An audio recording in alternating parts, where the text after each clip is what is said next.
So today we have a lot to get into, and we're going to do it very briefly because I want to talk about recruiting, specifically at institutions such as Alabama, Oklahoma, and Texas. But also, right as I sit down to do this, massive news drops out the transfer portal, and we need to talk about that as well. But before we do, as always, y'all know the drill. I want to hear from y'all. Hop down to the comments, give me a Y for yes or an N for no. Are you excited now that the dead period is over and recruiting can get back to some semblance of normalcy? And let me know what you're thinking. If you're new to the channel, be sure to subscribe. Hit that bell notification, that way you don't miss any of my uploads because I do constant college football content and you don't want to miss it. If you enjoy that content, be sure to like, comment down below. Those interactions are really, really big for content creators such as myself, and I really do appreciate it. But with all of that being said, let's kick it off with Alabama on the recruiting front because it has been widely reported that 5-star, number 2 player in the nation and number 1 player out of Tennessee, Walter Nolan, would be visiting Alabama in June. Now, that is not the case anymore. I'm not sure as to why, but it is being reported now that Walter Nolan will be visiting the Crimson Tide in an official visit capacity in the fall instead.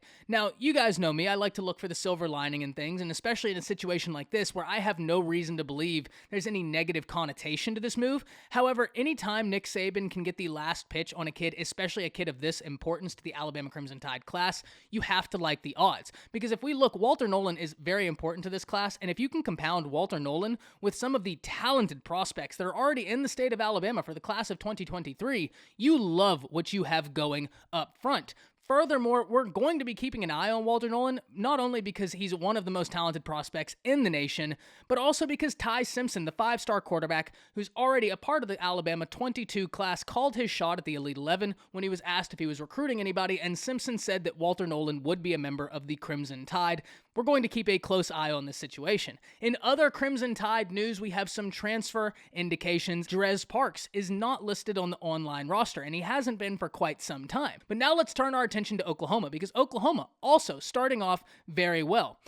Oklahoma is in a situation where they get Chris Mcclellan on campus today, the very talented in-state defensive tackle. Now, we talked about Mcclellan the other day when we were talking about Gentry Williams. Remember, Mcclellan was the recruit that Gentry said, I will go take an official visit to Florida with you if you take an official visit to USC with me. We know that the Gentry to USC hype is real, but the Florida to McClellan hype is also very real. Florida is doing a phenomenal job at pitching McClellan. Now, I don't think that OU is out of the race yet. Oklahoma has got a very strong pitch right now, especially with how Grinch has got this defense looking. So this is going to be a race we have to keep an eye on. But even before this visit, it looked to be a long stretch for the Sooners to be able to land McClellan, but this is something that would be massive for the Sooners if they're able to land him.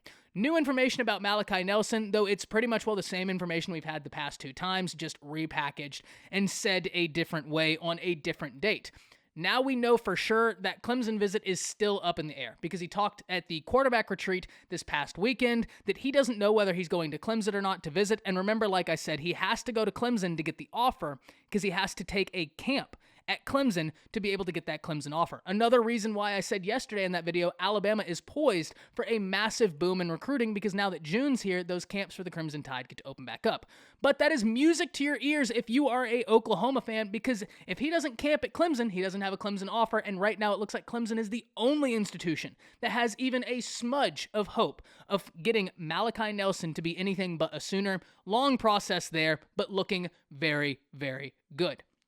The Texas Longhorns have got to be very excited that in-person recruiting is back because the Texas Longhorns have been having to get recruits acclimated to an entirely new coaching staff over Zoom. That's never easy to do. Sure, we understand that there are a lot of coaches to be very excited about on this coaching staff at Texas, and it's not even just Sark. I mean, I'm looking at Coach K from Washington. Great hire. Bo Davis was a phenomenal hire. There's a lot of quality coaches on this Texas Longhorns roster.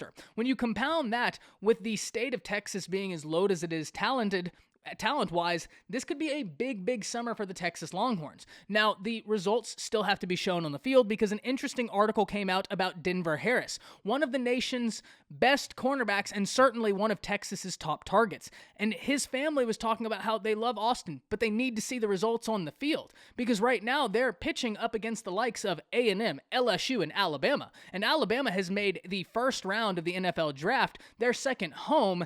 And they're in a situation where they need to see the results. We've talked about, I think the results will come, but one thing we need to talk about A lot of guys on this Texas staff are going to do much better recruiting in person than they did over Zoom. Not that they're not capable over Zoom, but there's a lot of good personalities on this coaching staff that kids really, really like. Going to be very interesting to hear, but the Texas Longhorns, they have got a slate of guys coming in. More interesting than the DB room to me at the University of Texas, because they have got a ton of DBs coming in visiting, or what are they going to do with the offensive line right now? A guy such as Devin Campbell's probably the #1 priority for the Texas Longhorns outside of quarterback, and they need to be able to get some very talented offensive linemen a part of this class. So being able to have these June visits going to be massive for the Longhorns in their conquest of landing a top 10 class and finishing with that. Hop down to the comments, let me know what you think your favorite institution is going to do, and let me know what you think about the transfer news that came in as we're doing this video right here. That's it. See ya.